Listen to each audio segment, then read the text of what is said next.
Salut les amis, donc je vous retrouve maintenant pour après la présentation de la chaîne, donc vous présenter un petit peu ce que j'ai chez moi en ce moment. Alors malheureusement, comme partout en France, on subit des grosses canicules depuis début juin. On a eu nous ici en Vendée, en fait, depuis le mois de mai, on n'a pas vraiment eu de pluie, hein. On a eu quelques averses, mais vraiment minimes. Ça humidifie juste la surface du sol, mais ça ne pénètre pas dans le sol, ce qui fait que ce soit le gazon ou beaucoup de végétaux, de plantes dans le jardin où tout le monde a du mal en fait. Donc on va faire un petit tour, je vais vous présenter deux trois petits massifs comme ça. Donc vous inquiétez pas si ça tire un peu la tronche parce que c'est très sec très sec. Et j'arrose pas partout en fait parce que c'est pareil, ça a un coup et mes cuves à eau sont toutes dans le rouge. Donc voilà, et je vous emmène, suivez-moi. Alors là, on est sur le bord de la future terrasse qui est pas encore, qui est juste coffrée mais qui est pas encore faite, qui est en attente. Où j'ai un petit massif avec du floral et un petit peu d'aromates. Donc dans l'aromate, on voit au premier plan un gros pied de sauge. Bon alors oui, la sauge, ce qu'il y a de bien, c'est que le climat, comme on est en ce moment, ça le perturbe pas outre mesure. Donc il se paie bien là. Alors on fait surtout le tour des aromates, hein, parce qu'il y a un petit érable du Japon là, un petit érable japonica qui a, quand il sera plus grand, on va faire une bonne partie ombragée au-dessus du massif. On a du thym citronné, du thym commun. J'aime bien avoir le thym citronné parce que suivant ce que vous voulez faire comme plat, c'est toujours sympathique d'avoir ce petit goût citronné, même en faisant de la volaille ou quoi que ce soit. Enfin, moi j'apprécie énormément, donc c'est pour ça qu'il y en a une grosse quantité quand même. Bon, la menthe, un classique du jardin, un peu envahissant aussi. Mais c'est assez sympathique, faire des petits mojitos à l'apéro, j'aime bien aussi.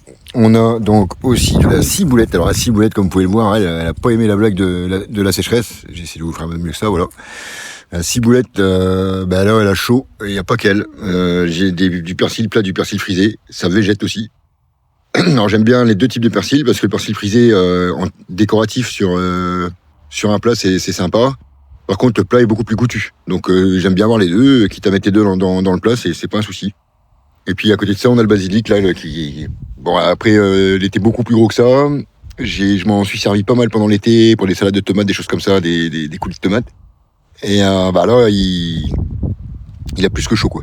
Pour vous dire qu'il a chaud, j'ai un petit camélia là, un arbuste persistant à floraison hivernale. Celui-ci, c'est un blanc.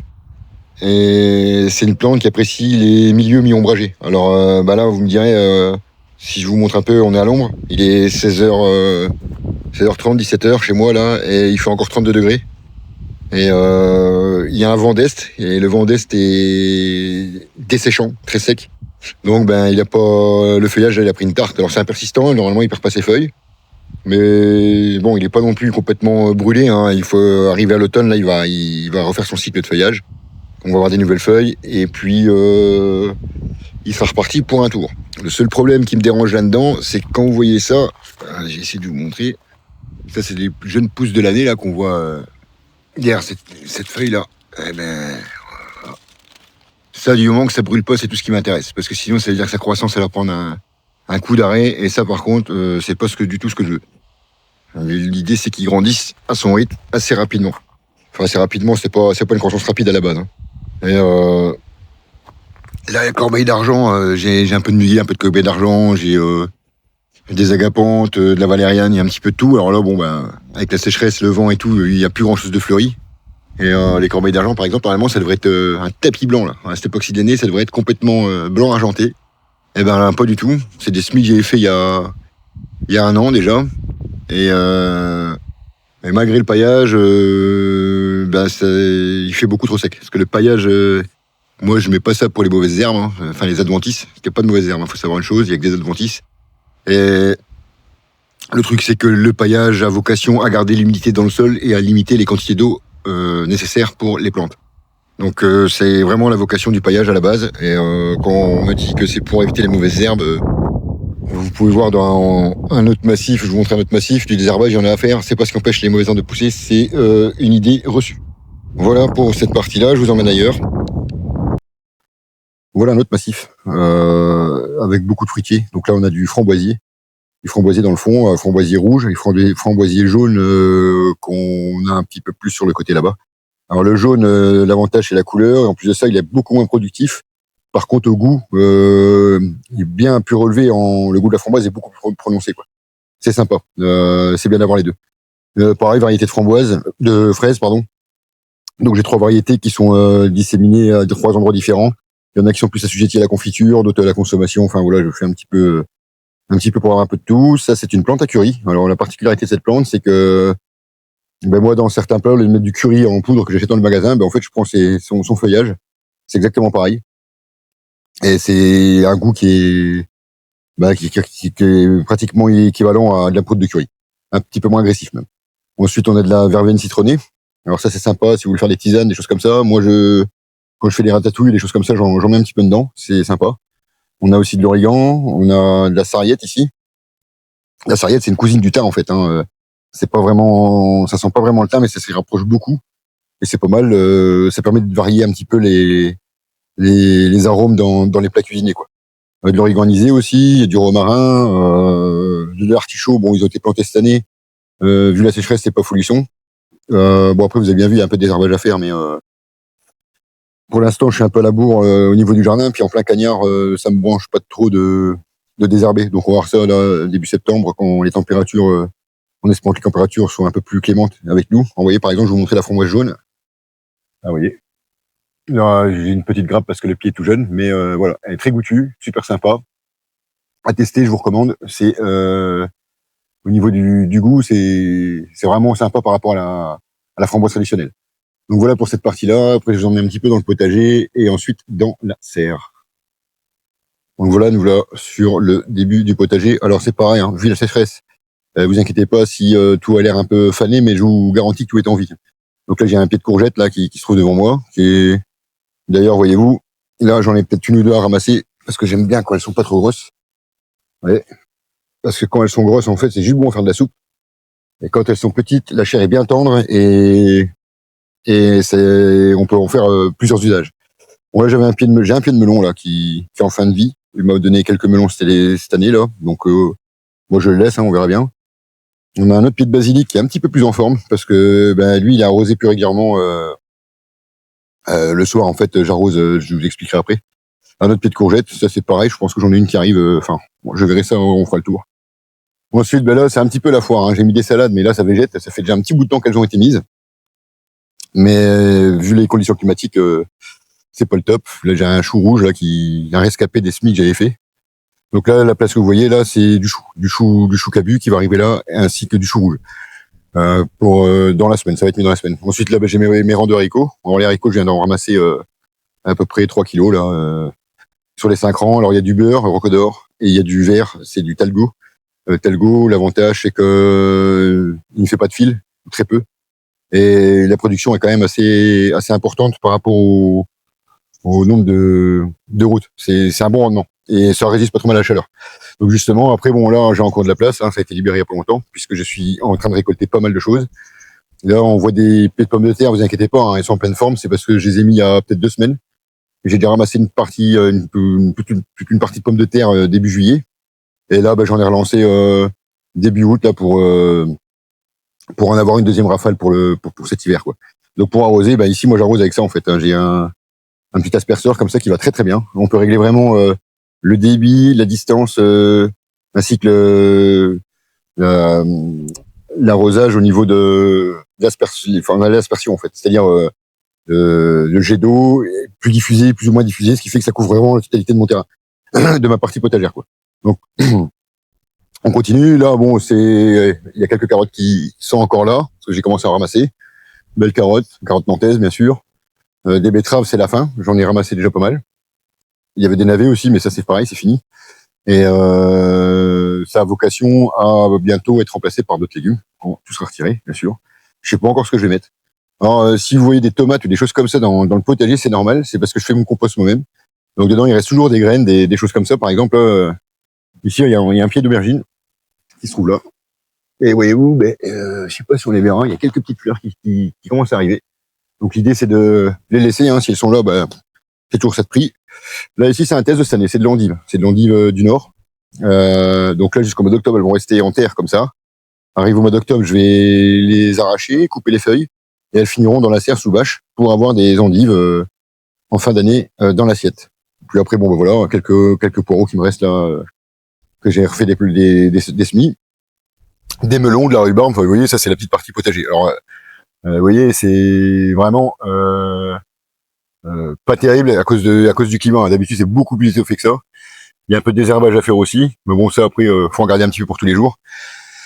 Voilà, je vous emmène ailleurs. Alors, j'en profite, je vous montre un truc, c'est le sol chez moi. Vous voyez, le sol est crevassé, c'est de l'argile noire en fait. On peut faire des assiettes là-dedans.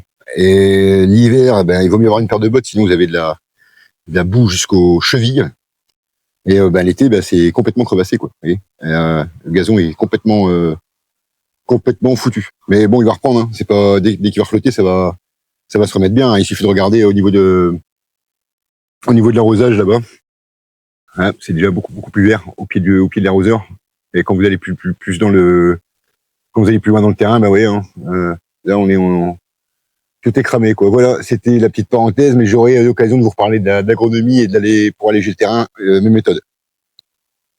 Alors, je vous fais un petit crochet sur le long de mon chalet de jardin. J'ai mis de la vigne. Alors ça, c'est un plant de muscat, grimpant, très goûtu. J'ai eu quelques grappes, mais bon, faut compter 3-4 ans avant que ça soit réellement productif.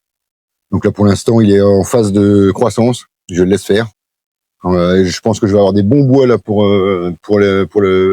cet hiver, pour pouvoir le tailler et lui donner vraiment la forme que j'attends de lui, parce que l'idée c'est qu'il recouvre une bonne partie du chalet. Et puis là, il y a un petit cousin, lui. Alors lui, normalement, c'est un raisin blanc. Ne me demandez pas la variété, je n'ai plus de tête. Mais c'est pareil, c'est un petit plaisir pour avoir un petit peu de raisin de table. Éventuellement, si j'en ai beaucoup, pourquoi pas faire du jus de raisin. Voilà, c'était une petite parenthèse. Alors là, on arrive dans la serre. Je vais essayer de faire vite parce que la chaleur est quand même assez élevée là-dedans et je viendrai ce soir, mais bon là je vais faire un tour vite fait avec vous. Donc au premier plan j'ai du piment là. Alors c'est du piment. J'ai fait un test cette année parce que moi j'aime bien ce qui est épicé, mais c'est pas le goût de tout le monde parce que je fais des sauces piquantes un petit peu, sauce à pizza tout ça avec ce que j'ai dans le jardin. Et du coup comme à chaque fois ça pique beaucoup, là ce sont des piments qui piquent pas en fait. C'est des piments poivrons, des piments basques en fait, mais qui ne piquent pas plus que ça quoi. Donc là on a quelques-uns là. À côté là, quand je vous parlais du piment basque, on en a un joli qui est là aussi. On a des poivrons. Un poivron là j'en ai un qui est plutôt bien formé. À surveiller qu'ils brûlent pas parce que malheureusement avec la chaleur ils peuvent brûler. C'est ce qui se passe, c'est ce qui s'est passé en début de saison et tout le long de l'été.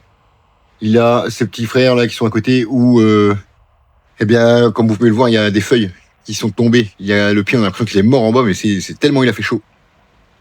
Et du coup j'ai eu un petit creux avec les aubergines et les poivrons depuis début du mois là.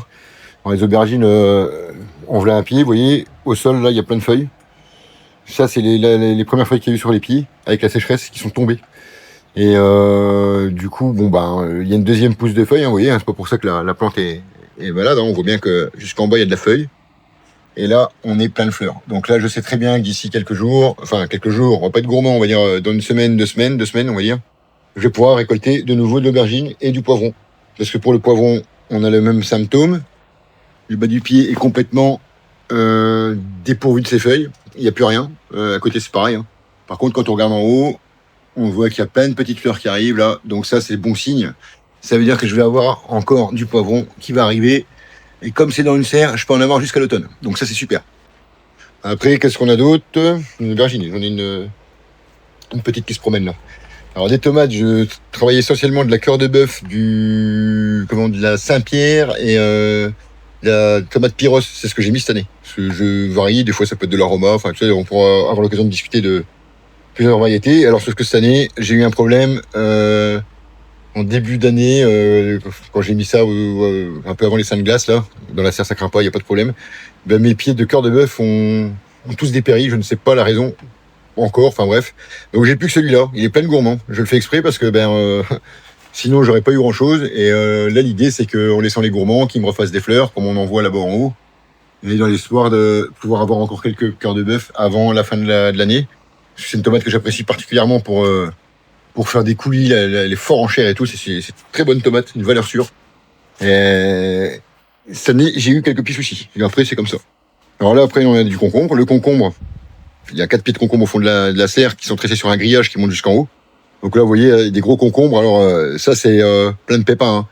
C'est pas forcément un oubli volontaire. C'est parce que moi, je fais des concombres farcis. C'est-à-dire que c'est comme la courgette, sauf que c'est pas un plat chaud. Vous pouvez faire ça avec du thon, avec de la mayonnaise, avec ce que vous voulez. Et puis en fait, vous les farcissez, vous épluchez, coupez en deux, vous farcissez avec ça, vous mettez ça au frigo. Et je peux vous garantir que l'été, quand il fait chaud, c'est super agréable et ça rafraîchit un petit peu. Ça rafraîchit un petit peu le corps, voilà. Donc là, il y aura une petite ramasse à faire. Après, on est sur d'autres tomates. Donc là, vous voyez, les tomates, j'en ai ramassé il y a 2 jours, hein, donc c'est pour ça qu'il n'y a plus grand-chose. On a quand même des beaux spécimens, à peu près 200-300 grammes. Là, c'est de la pyro, celle-ci. Et puis, j'ai une dizaine de pieds en moyenne là dans la serre actuellement. Ça me convient pour ce que j'ai à faire. Là, le but cette année, comme les dernières, c'était une catastrophe. C'est vraiment de pouvoir faire de la sauce tomate, parce que je fais de la sauce tomate pour toute l'année, en fait. Donc là, j'ai quand même pas mal de bocaux, déjà de près. J'en ai en prévision dans la semaine qui vont être faits. D'ailleurs, je vous ferai un petit truc sur la stérilisation prochainement. Donc voilà, on a fait plus ou moins le tour. Il y a le devant de la maison encore, allez voir. Et qui est toujours pas ménagé, mais ça, on pourra voir ça ensemble. Si, tiens, un dernier point sur les tomates. Vous avez certainement déjà vu ceci. Alors ça, c'est un pied qui était malade. On appelle ça le cul noir. C'est pas qu'il est malade, c'est qu'il manque de calcium. Il manque du calcium dans le sol. Donc, il y a un truc qui me fait rire sur les réseaux sociaux, enfin un peu partout, on entend les gens, ouais, faut mettre 1 litre de lait pour 10 litres d'eau, ou je sais pas quoi, des coquilles d'œufs. Ouais, bon, écoutez, moi je veux bien, hein. Mais je vois mal le producteur maraîcher rentrer dans sa serre et balancer des hectolitres de lait et tout le bazar pour pallier au problème. Non, non. Ça se corrige avec la dolomite, mais ça je vous montrerai. On aura l'occasion d'en reparler parce que la serre a vocation à ne pas rester comme ça. Il va y avoir un caisson sur toute la périphérie avec des bacs de culture. Là, c'était fait un petit peu à l'arrache cette année pour avoir quelque chose quand même. Mais ça, justement, on aura l'occasion de voir l'élaboration de tout ça ensemble et justement l'amendement du sol et tout ce que je vais mettre en place pour pouvoir améliorer la situation. Ça sera l'occasion de refaire une vidéo juste pour ça, quoi. Donc voilà, je vous ai montré l'essentiel de ce que j'ai actuellement chez moi. Et je vous dis tout simplement à bientôt et surtout bon jardinage.